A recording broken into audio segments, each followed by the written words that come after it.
بسم الله الرحمن الرحيم.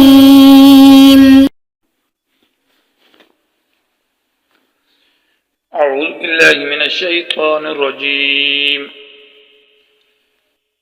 إن في خلق السماوات والأرض واختلاف الليل والنهار والفلك التي تجري في البحر بما ينفع الناس وما أنزل الله من السماء من ماء فأحيا بالأرض بعد موتها وبث فيها من كل دابة. محترم سامعین، سبق نمبر 161 اور آیت نمبر 164 ہے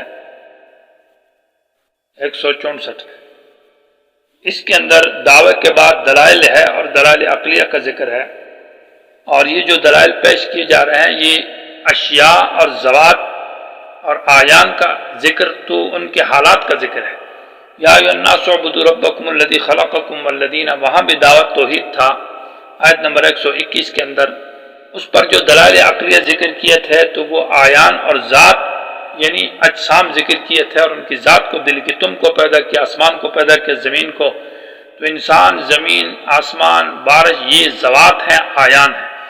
یہاں جو دلائل عقلیہ ہے وہ آیان اور ذوات نہیں ہے، بلکہ آیان اور ذوات کے حالات اور ان کے احوال کا ذکر ہے۔ انسان کے حالات ہے، زمین کے حالات کا ذکر ہے، رات دن کے حالات کا ذکر ہے، بارشوں کے حالات، جانوروں کے حالات، ان کے انقلابات اور ان کی کیفیات اور ان کی صفات کو ذکر ہے۔ تو دلائل عقلیہ میں آیان کی احوال کا ذکر ہے۔ ان فی خلق السماوات، بے شک آسمانوں کے پیدا کرنے میں اور زمین کے پیدا کرنے میں، معنی یہ ہے کہ تمہارے لیے دلیل توحید ہے۔ یوں نہیں کہا کہ ان فی السماوات والارض، آسمان میں اور زمین میں، نہیں، بلکہ فی خلق السماوات، آسمان کے پیدائش میں غور کریں کہ آسمان کو بلند رکھا، پھر مضبوط رکھا، اس میں کوئی پھٹن نہیں ہے، اس میں ستون نہیں ہے، اس میں ستارے لگائے ہوئے ہیں، اس کے اندر مطلب ایسا نظام ہے کہ جنات شیاطین وہاں نہیں چڑھ سکتے، ان کو وہاں روک دیا گیا ہے۔ تو اس طرح کی بہت ساری اس کی کیفیات کے اندر، زمین کے اندر یہ کہ زمین کو مہد بچھونا بنایا، نرم بنایا، اس کے اندر پہاڑ لگائے، اس کو ہموار کیا، اس کے اندر بہت سارے منافع ہے۔ تو یہ معنی کیا جائے گا ان فی خلق السماوات والارض، آسمان اور زمین کے پیدائش کے اندر بڑے قدرت کے دلائل ہیں، ان کے انقلابات اور حالات کے اندر۔ واختلاف اللیل والنہار، اور رات اور دن کے اختلاف میں، اور اختلاف کا معنی یہ ہوگا کہ رات دن کے اندر تو ایک رنگ میں اختلاف ہے کہ رات اندھیری اور دن روشنی ہے، اسی طرح رات دن کے اندر یہ بھی دلیل اختلاف کہ اس کے آنے جانے میں، الذہاب والمجیء، کہ رات آتی ہے پھر دن آتا ہے، تو آنے جانے میں بھی دلائل توحید ہے۔ اسی طرح رات دن کے کمی اور زیادتی میں، کبھی رات بڑھتی ہے دن کم ہوتا ہے، کبھی دن بڑھتا ہے تو رات کم ہوتی ہے، تو اس کے مختلف حالات اور احوال ہیں۔ ان کے اندر بھی دلائل قدرت اور دلائل توحید ہے کہ اللہ تعالیٰ وحدہ لا شریک ذات اس نظام کو چلانے والا ہے۔ والفلک التی، اور وہ کشتیاں، گویا کہ پہلے مکان کا ذکر تھا، ان فی خلق السماوات والارض میں آسمان اور زمین، چھت اور جو نیچے فرش ہے یہ مکان ہے، اور واختلاف اللیل والنہار کے اندر زمانے کا ذکر ہے، تو یہ زمانیات کا ذکر ہوگا، اور ساتھ ساتھ اس میں روشنی اور اندھیرے کا۔ والفلک التی، یہ دلیل سفل وسطی ہے، درمیان کی سفلی ہے۔ والفلک التی، اور وہ کشتیاں، لفظ فلک جمع بھی ہے اور مفرد بھی استعمال ہے، لیکن یہاں جمع مراد ہے، اس کی دلیل یہ کہ التی مؤنث اس کی صفت ہے، اس موصول۔ وہ کشتیاں التی جو چلتی ہیں فی البحر، سمندر کے اندر، چونکہ دنیا میں ایک ہی سمندر ہے، باقی تو اس کی شاخیں ہیں، اور شاخوں کے اعتبار سے اس کے تثنیہ اور جمع لائے جاتے بحار اور بحرین، مطلب پوری دنیا کا سارا پانی ایک طرف کرو تو یہ ایک بحر ہے۔ تو کشتیاں چلتی ہے بما ينفع الناس، ان چیزوں کے ساتھ جو لوگوں کو فائدہ دیتی ہے، یہ با سببی اور ما مصدریہ ہے، معنی کشتیاں چلتی ہے لوگوں کے فائدہ دینے کے ساتھ، اس میں مختلف لوگوں کو لے جانا، چھوٹی کشتیاں، بڑی کشتیاں، اور پھر اس سے موتیاں اور جواہرات کا نکالنا سمندر سے، قیمتی چیزوں کا۔ تو اس میں بھی اللہ کی توحید اور قدرت کے دلائل ہے۔ وما انزل اللہ، اور اس چیز میں جس کو اللہ نے اتارا، من السماء، آسمان سے، من ماء یعنی بارش، پانی۔ من تبعیضیہ لگا کر اشارہ کر دیا کہ جو آسمان سے پانی اترتا ہے تو اس میں سے کچھ پانی سے فائدہ ہوتا ہے، سارے سے تو فائدہ نہیں، کچھ زمین کے اندر چلے جاتا ہے، کچھ بہہ جاتا ہے۔ تو اس پانی کے اتارنے میں اور اس حالات، اس کے انقلابات کے اندر بھی اللہ کی توحید کے دلائل ہیں۔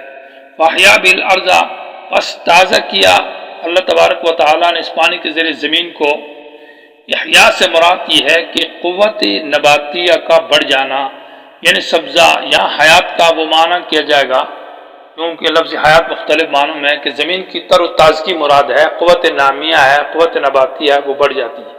فاحیا تازہ کیا اس پانی کے ذریعے الارض زمین کو بعد موتہا اس کے خشک ہو جانے کے بعد، یہاں موت بمانا زمین کا خشک ہو جانا، تو یہ اس میں بھی توحید کے دلائل۔ وبسا اور پھیلایا، یہ بسا کا عطف احیا کے اوپر ہے، زمین کو بارش کے ساتھ تازہ کیا خشک ہو جانے کے بعد، اور بسا اور پھیلا دیا فیہا اس زمین کے اندر من کل دابہ ہر قسم کے جانور۔ دابہ تو ویسے ما یدب فی الارض جو چیز زمین پر چلے اس کو کہا جاتا ہے، اور کبھی کبھی کسی خاص قرینے کی وجہ سے خاص کیا جاتا ہے چار پائے کے ساتھ، لیکن عموماً دابہ ہر زمین پر چلنے والی زندہ سر چیز ہے۔ تو ہر جانور قسم کے زمین کے اندر پھیلا دیے، اور پھر جانوروں کے اندر بھی مختلف قسم کے ہیں، کچھ بحری ہے، کچھ بری ہے، اور کچھ کیسے ہیں، کچھ زہریلا ہیں، کچھ فائدے کے لیے ہیں۔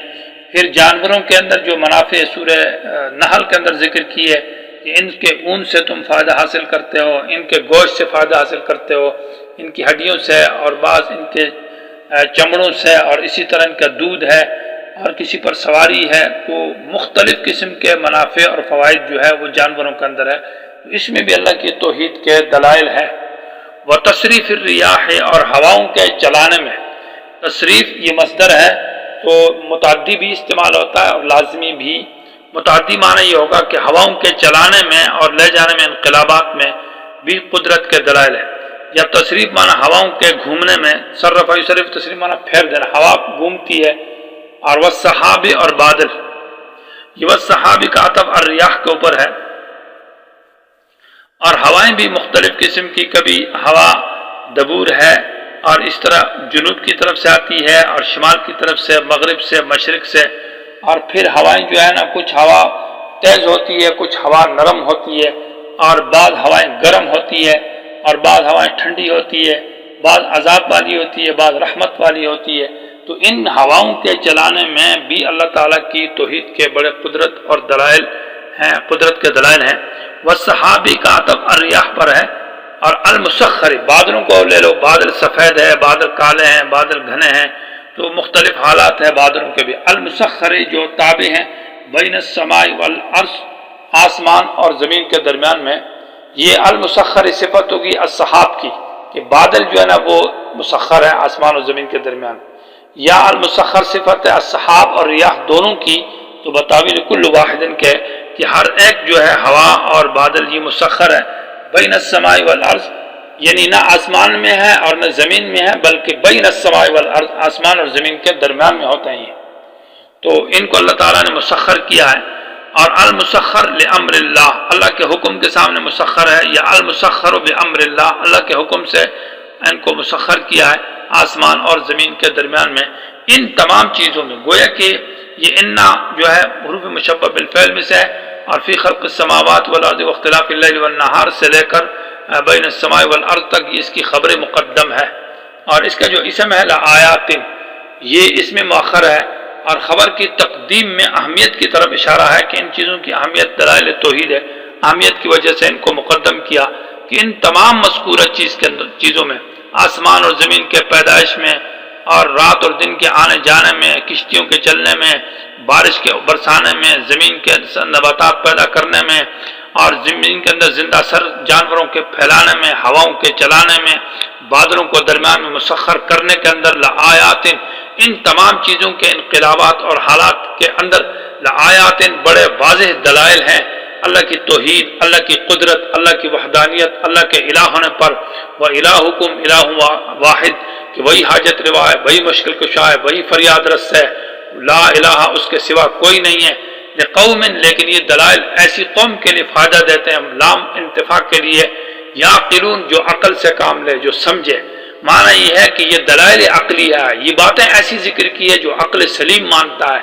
اگر کسی کا عقل ہو اور ان پر غور کرے تو حاجت روا ایک ذات ہے، نظام چلانے والی ذات ایک ہے، تربیت کرنے والی ذات ایک ہے، خالق ایک ذات ہے، لہذا بندگی کا حقدار بھی وہی اللہ ہے کہ اسی کے سامنے جھکا جائے، اسی کا نذرانہ پیش کیا جائے، اس کی حلال کو حلال سمجھا جائے، اس کی حرام کردہ کو حرام سمجھا جائے، وہ عبادت کا حق مخلوق کو نہ دیا جائے، اس کے سامنے جھک جانا، یہی عبادت ہے، اور یہی اصل قرآن کا مقصد اور توحید ہے۔ اس کو توحید فی العبادات کہا جاتا ہے۔